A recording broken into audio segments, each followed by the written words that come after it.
మన నగరాలు శరవేగంగా అభివృద్ధి చెందుతున్నాయి.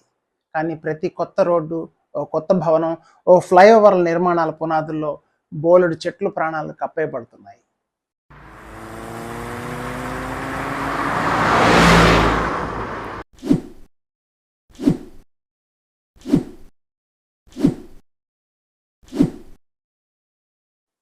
అవి కేవలం చెట్లు మాత్రమే కాదు, మనం బ్రతకడానికి అవసరమైన ప్రాణవాయువునిచ్చే ప్రాణదాతలు.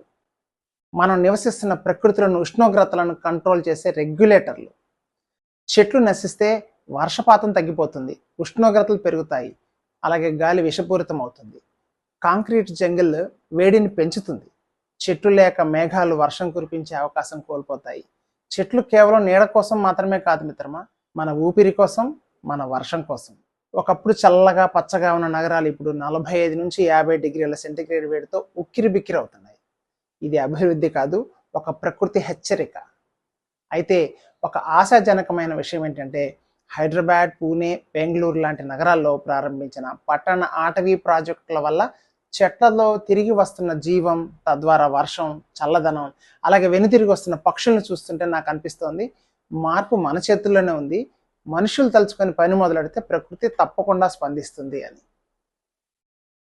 మన నగరాలకు పచ్చని కవచాన్ని తిరిగి నిర్మిద్దాం. ప్రతి ఒక్కరం ఒక చెట్టు నాటడంతో ఆ పని ప్రారంభిద్దాం. మన భవిష్యత్తు కోసం, మన భూమి కోసం. వృక్షో రక్షతి రక్షితః. అంటే వృక్షాల్ని మనం రక్షిస్తే అవి మనల్ని రక్షిస్తాయి. ఇంక మొదలెడదామా?